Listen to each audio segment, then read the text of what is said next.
Hi, this is Paul. I wanted to do another little commentary video on one of these clips available. Now, there are a number of clips available from the Jordan Peterson Exodus seminar that is still behind the Daily Wire paywall. According to comments that Jordan made a couple of months ago, supposedly the seminar will come out from behind the paywall starting in April. This makes perfect business sense. They've probably garnered as many new subscribers to Daily Wire Plus from the initial release of the Exodus seminar as they would. Supposedly it's the most popular thing on Daily Wire Plus.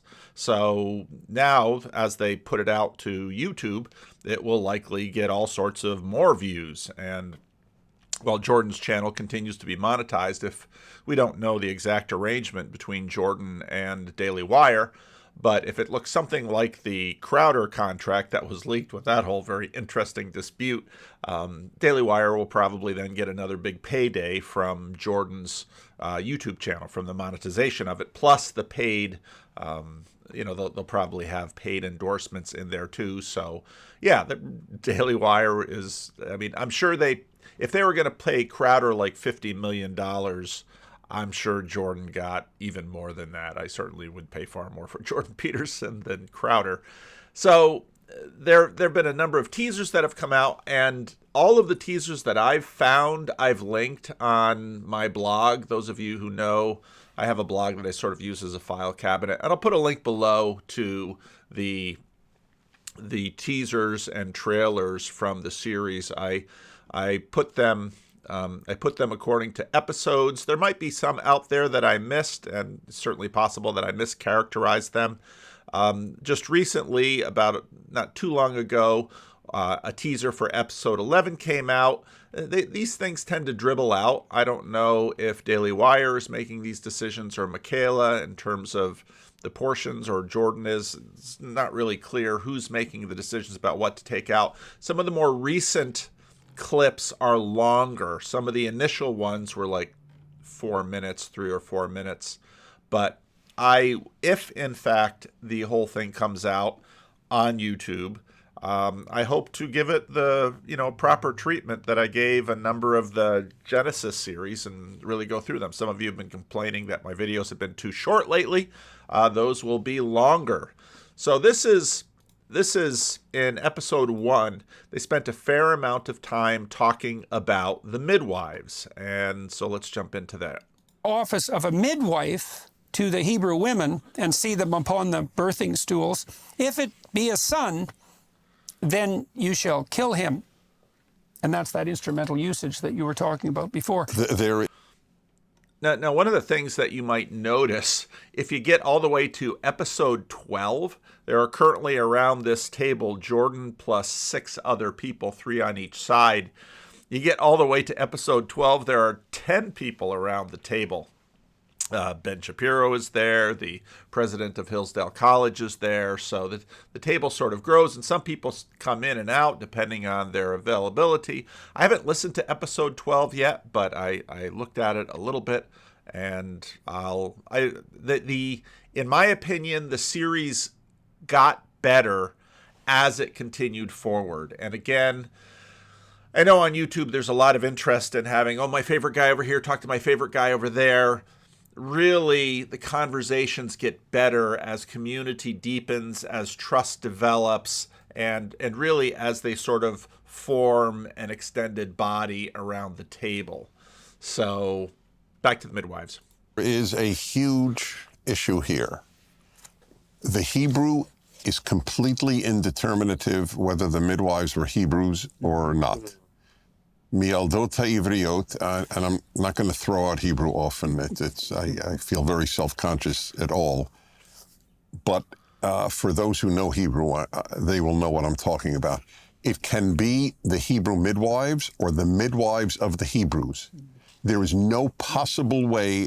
It's a pretty standard, those of you who learned grammar or had to learn Hebrew or Greek, or I suppose Latin, you have the genitive, and this is something comparable to the genitive. It's ambiguous one way or the other. Based on those two words, to know which it is, I am convinced, and Jewish tradition doesn't agree with me, I mean post-biblical Jewish tradition. The Torah, I think, does agree with me, but c'est la vie. I believe they were Egyptian. I do not believe he would have ordered Hebrew midwives to murder every Hebrew boy.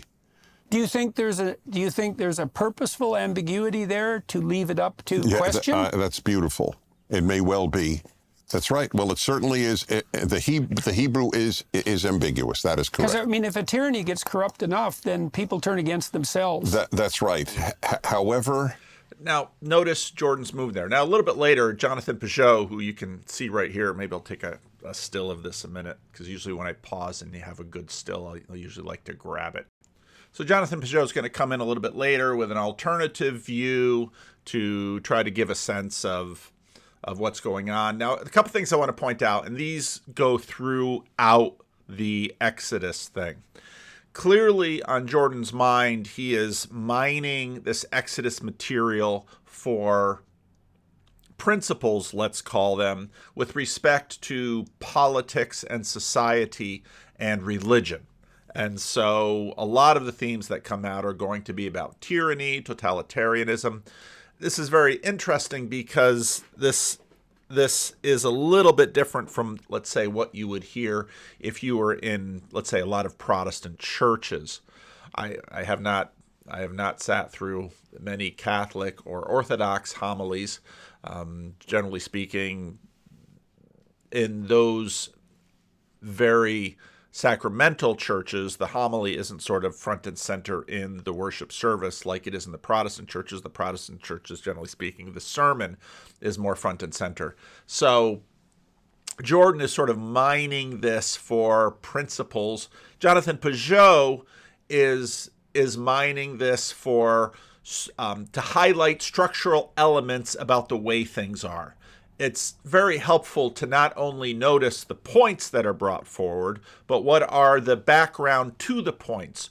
What are the questions they are coming to the text with? Now, this is a little bit different from a lot of different churches. For example, on there's a Twitter account, Woke Preacher Clips. My hat off to that person who has to go through all of those sermons to find woke preacher clips. But you will notice that sermons are always sort of the connection between two worlds. And there's relevance realization going on there to say, well, this is what the text is about.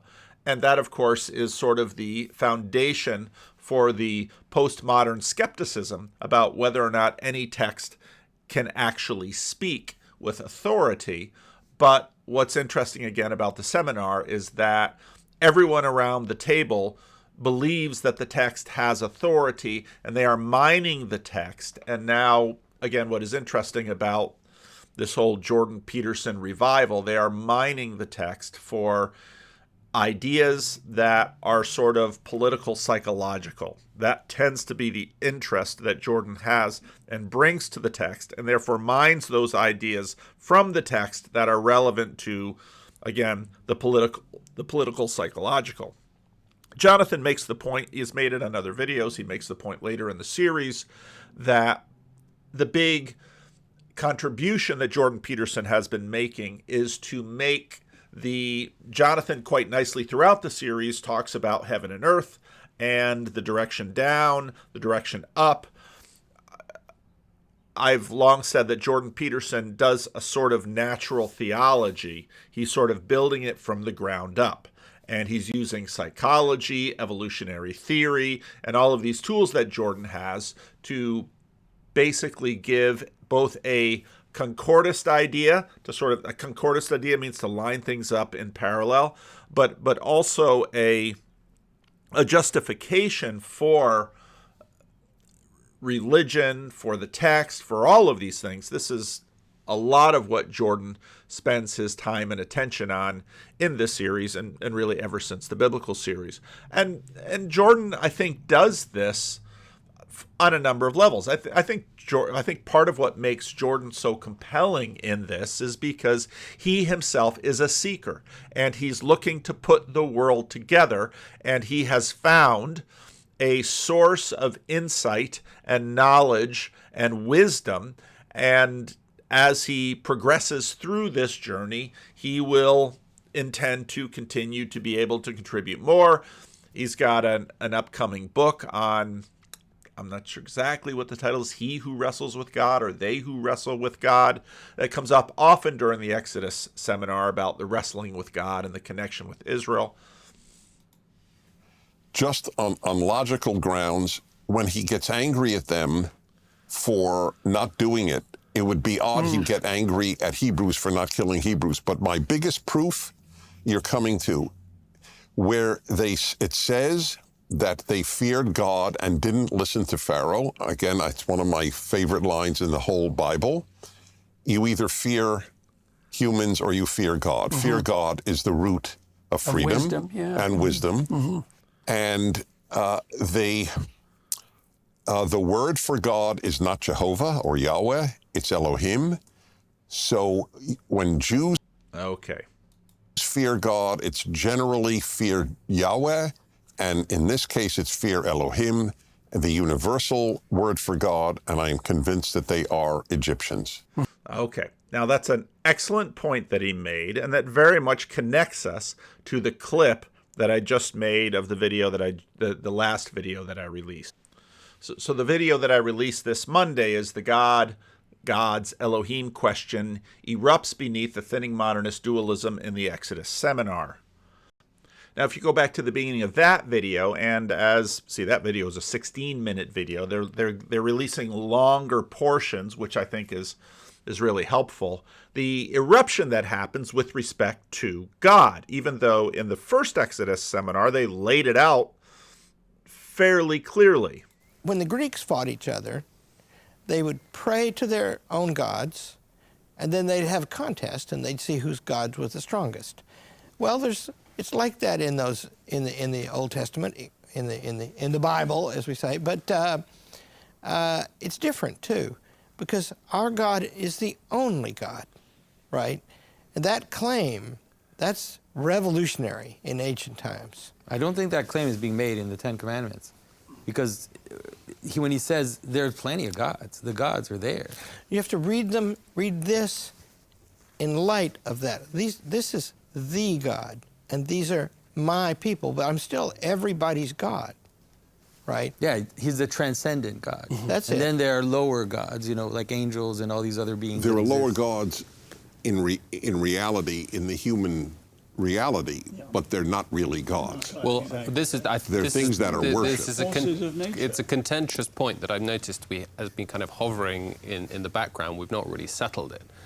Are we committed to the idea of henotheism, the idea that there's a God, Yahweh, the God of Exodus 3:14 is the top God, but there are, in reality, not just in our human reality, our human imaginations, actual gods? Or are we saying this is... You mean in the eyes of the Bible, in the eyes of God, in the eyes of Moses? All of those, in some sense. So one by one, it's a very fair question, but... Now remember that it was Prager in this video that had just made the comment. In the whole Bible, you either fear humans or you fear God. Fear God is the root of freedom wisdom, and wisdom. And the word for God is not Jehovah or Yahweh, it's Elohim. So when Jews fear God, it's generally fear Yahweh, and in this case, it's fear Elohim, the universal word for God, and I am convinced that they are Egyptians. So right there, you see the precursor to the conversation that happened there.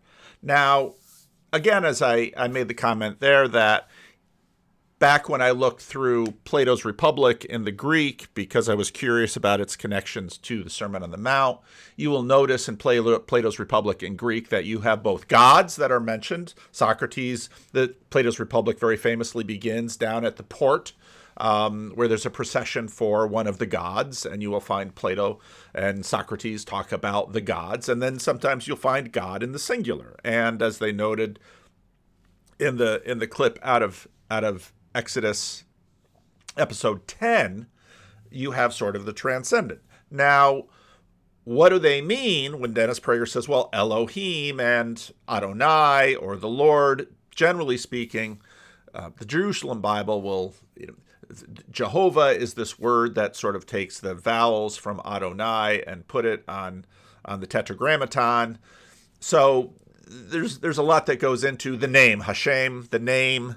So you have the name that is given to Israel, and then you have Elohim, which is the generic God. And this practice isn't gone from us at all. I haven't really done a full commentary on it. I am tempted to, because I find JP so interesting in this definition. But when he says got God, especially coming to it from sort of a New Age position, well, somebody have said in the comment section, he moved to Texas, and so he's in the middle of the Bible Belt, and so there's movement going on, but that would be, God Elohim, let's say, on there. Or does he mean the Lord? So this ambiguity has long been underneath the surface of the culture. And what's happening with the Hebrew midwives, of course, is that they are fearing God. Now, when you get into the Roman context, and probably also true in the Egyptian context, but this really came to a head in late antiquity, where the Romans were really wrestling with the fact that the gods weren't working. Well, what do you mean the gods weren't working? Part of the problem was that there were so many gods. And as Tom Holland mentions in late antiquity, part of what gives rise to Constantine is that Constantine and many of the would-be emperors who are trying out for the position and hoping to establish a lasting dynasty are looking for the one god that will sort of rule all the other gods. And so there's a lot going into that. Now, part of what we have happening right now is, whereas we've had a pretty determined monotheism, and many of the comments that were given to my previous video, well, this is the creator God. Yes, this is the source God. Yes, but a lot of these other gods they're subsidiary gods. They are not eternal. They are they come into being with the creation, and they do, in fact, create many other things. They're sub-creators, we might say, just as human beings are sub-creators. One of the things that I was thinking about was, there's a very popular thing now where people would say, well, God made me this way. And you might say, well, did God make you this way? Or are you also the product of some of these other gods along the way? Let's say a god of anger took such hold on your family history that somehow you are the product of that god of anger, or you're the product of that god of, let's say, drunkenness, or you're the product of, because when we come into this world, we are the product of a good many things, a good many often fallen things, and so then what happens with a redeeming God is that God takes those fallen things and uses them for good. You can find this, of course, all the way back to the book of Genesis, when Joseph is talking to his brothers. Classic line towards the end of Genesis, when Joseph says to his brothers, you meant them for evil, but God meant them for good. And okay, now which God? Now, they touched on the documentary hypothesis briefly in the Exodus series, and for the most part, everyone around the table was ready to put the documentary hypothesis away, even though during the Genesis portion, the Genesis biblical lectures, Jordan Peterson often went back to the documentary hypothesis. I think the documentary hypothesis is, for the most part, people have put it away. The documentary hypothesis came out of, I think, a disrespecting spirit towards the text, a lack of appreciation of the text, and a real desire to sort of get behind the text and find sources of the text. And that doesn't mean that the text doesn't have sources behind it. The text itself, in many places in the Old Testament, recognizes many of the sources behind the text. Yet, for a long time, there was the priestly text, there was the Elohim text, there was the Yahwist text, so they had the J, E, P, so there's a documentary hypothesis.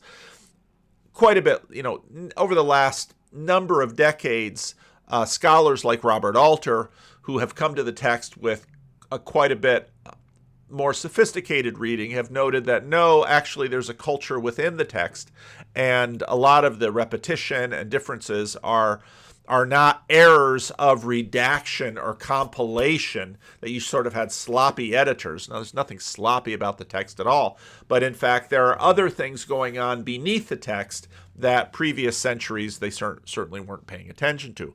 But again, so then when you read the text, you pay very careful attention to Elohim, sort of this generic word for God, which is always interestingly in the plural, technically.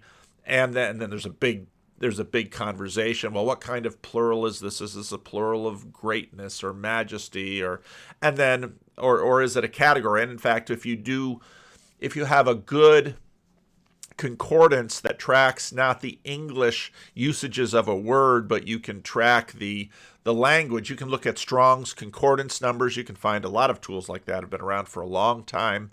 Young's concordance.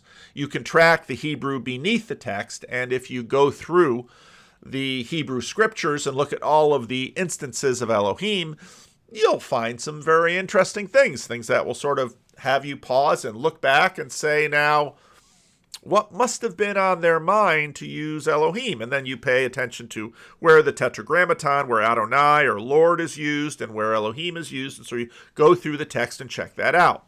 Now, I think generally speaking, they do very well in this clip with respect to the midwives, because the midwives in this sense were God-fearing. Well, what do you mean by God-fearing? Well, they respected the idea that they lived in a real moral universe and that doing evil would have negative consequences that they wouldn't necessarily like to threaten.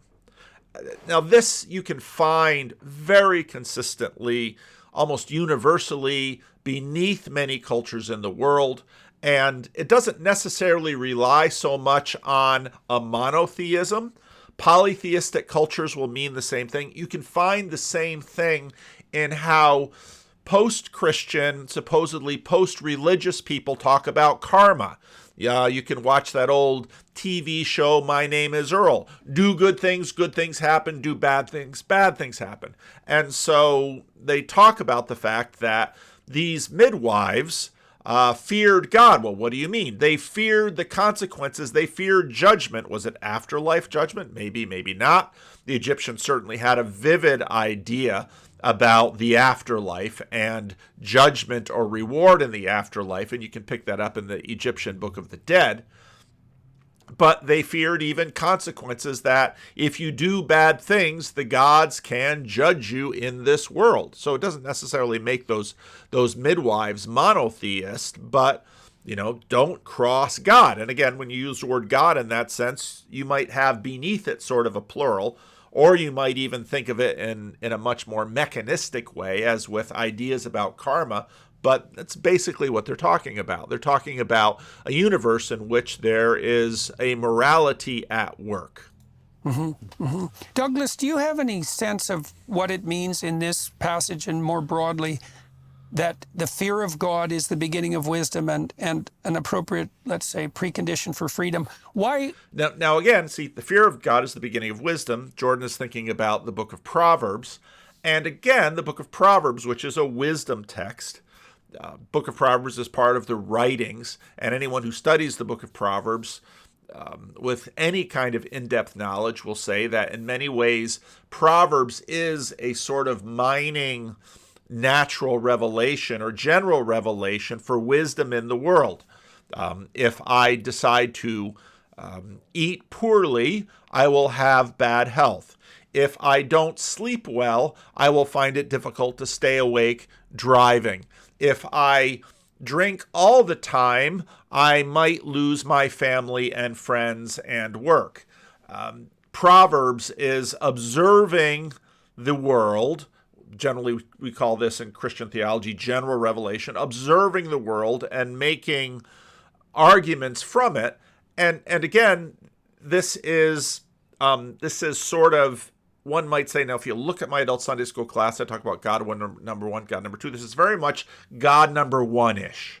This is the way God has created the world so that, as in Romans 1, someone with a degree of insight and attention and intuition can look at the world, discover its patterns, and by virtue of that, navigate more wisely to achieve desired ends. But again, this assumes that the world has a definite order built into it, that there is a good and there is an evil, and that even those, anyone paying attention can, in fact, strive towards the good, and this, in fact, would be what the Hebrew midwives are doing. Why do you think it's conceptualized as fear? Well, I think there's a proper The best voice in the room. fear that in this case I think is linked to transcendence.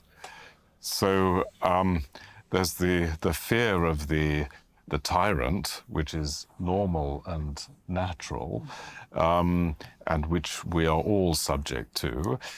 But there should be a greater fear, i.e. the fear of the transcendent Violating principle, it. Violating that, Right, yes. right. And of course, this is why the postmodern attack on traditional Western culture is so dangerous. I mean, of course, it goes back to the very origins of Western culture with the sophists, but the idea that I want to pause there because it's important to recognize it, because not only is there a tradition of, let's say, moral realism, but there's a tradition of skepticism with respect to moral realism. And part of what I think has triggered the postmodern, the new skepticism and postmodernity, which would suggest there is no good, there is no evil, there is no up, there is no down. Now, many postmoderns, the moment after they say it's all power, will fail to recognize that if in fact all there is power, then the move that they've just made is also a move of power, and all there is are individual appetites and interests, and we are all simply subject to those. In other words, there is no collective good. There is no, there is only an understanding of the systems that are at play around us, and then our appetites and desired fuel to use those to satisfy our own baser needs and desires. And this sort of sets up, again, it's a very old conversation. You'll hear Jonathan Peugeot very regularly talk about desires. This is a very long conversation. You pick it up in the Apostle Paul when he talks about, as I've mentioned repeatedly in my adult Sunday school class, epithumia. These over desires. You have a natural good desire, but you have these over desires.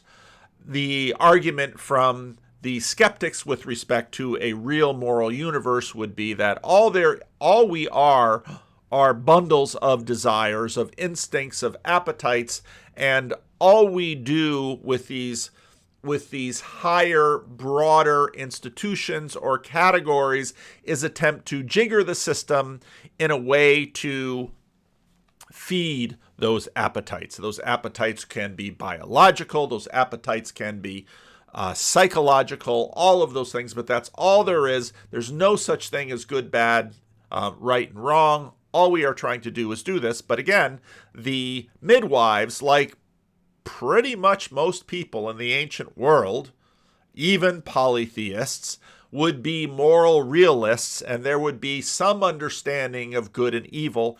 And to do such an evil, such as drowning all of these children, would make them afraid of the gods, and they would imagine that they would not be blessed because of this.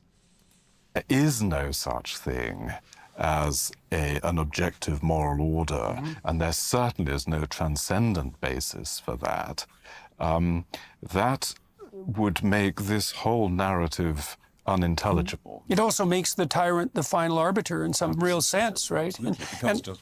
Okay, see, again, the political psychological tends to be at the forefront of what Jordan is looking to harvest, the wisdom he's looking to harvest from this text. And as you watch it, you'll notice how often he makes that move. He is looking for structures with respect to tyranny, with respect to liberty, and even though I know there's a picture of poor Jordan when he went to church with his wife, everybody snapped his picture at the Catholic Church, there is a sense in which Jordan is deeply Protestant here, because he will see what happens with Protestants is that there's a re-emphasis on the collective body. It can be a religious body, it can be a political body, it can be the body of the city, it can be the body of the nation, and then the spirit of that body governing the people moving forward.